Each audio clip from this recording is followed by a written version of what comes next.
Merhaba, ben Kübra Demiralay. Sizlere yeni aldığım kaladyum çiçeğini göstermek istiyorum. Kaladyum çiçeğinin birçok farklı türü var. Birçok farklı rengi mevcut, sadece bu değil.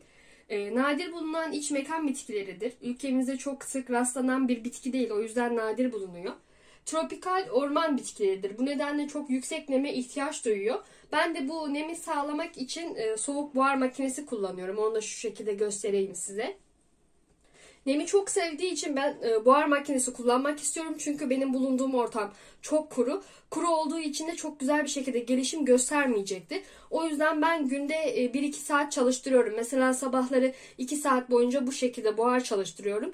Bir de akşamları bu şekilde 1-2 derece buhar çalıştırıyorum ben. Siz de illaki buhar makinesi olmasına gerek yok. Yapraklarına düzenli olarak su püskürtürseniz de gerekli olan nemi korumasını sağlayabilirsiniz. 15 ila 25 derece arası gelişim göstermesi için en ideal sıcaklık aralığıdır. Ben şu şekilde bir derece ölçer kullanıyorum. Şu an adı tam aklıma gelmedi açıkçası. Benimki şu an 18-19 derece civarında. Dediğim gibi 15 ila 25 derece arası çok iyi.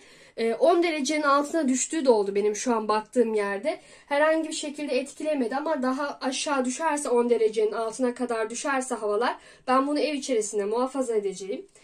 Yumrulu bir bitkidir. Yani bu toprağının altında soğanları var. O soğanları ayırarak çoğaltabilirsiniz. Ben ilkbahar geldiğinde çoğaltmayı planlıyorum. Şu an herhangi bir şekilde çoğaltma işlemi yapmayacağım. Bu arada kaladyumlar kışın uykuya geçen bitkilerdir.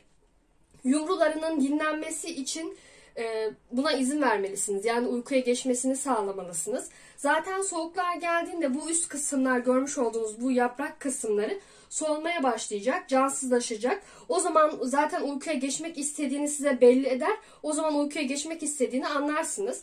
Ben o zaman geldiğinde bu kısımları budayacağım. Yani solmaya başladığında budayacağım ve sulamasını keseceğim. Yani kış ayında sulamasını yapmayacağım.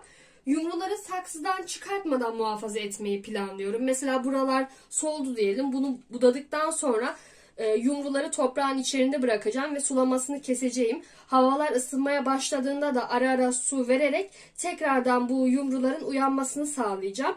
Böylelikle tekrardan filiz vermeye başlayacak. Yeni çiçekler vermeye başlayacak. Kaladyum çiçeğinin dediğim gibi en önemli ihtiyacının nem olduğunu düşünüyorum ben. Siz mutlaka nemli bir ortam yaratmanız gerekiyor. Çünkü aksi takdirde nem olmadığında bu yapraklarında kurumalar meydana gelebiliyor. Bu yaprakların uçlarında kurumalar meydana gelebiliyor. O yüzden mümkün olduğunca yapraklarına su püskürtmeye özen göstermelisiniz. Eğer imkanınız varsa da bu şekilde buhar yapabilirsiniz. Ben sulamasını toprak kurudukça yapıyorum. Toprak kurumadan herhangi bir şekilde sulama yapmıyorum. Bazı kaynaklarda toprağı nemli bırakın diyor. Ama buna çok fazla cesaret edemiyorum açıkçası. Çünkü toprak fazla nemli kaldığı takdirde yumrularda çürüme meydana gelebilir. O yüzden ben toprak kuruduğunda sulamasını gerçekleştiriyorum. Eğer toprak nemli ise sulamasını gerçekleştirmiyorum. Siz de dilerseniz bu şekilde yapabilirsiniz. İlerleyen dönemlerde tecrübe ettikçe ben bu kaladyum çiçeğini daha ayrıntılı bilgiler vereceğim. Şu an benim kaladyum çiçeği hakkında anlatacaklarım bu kadar.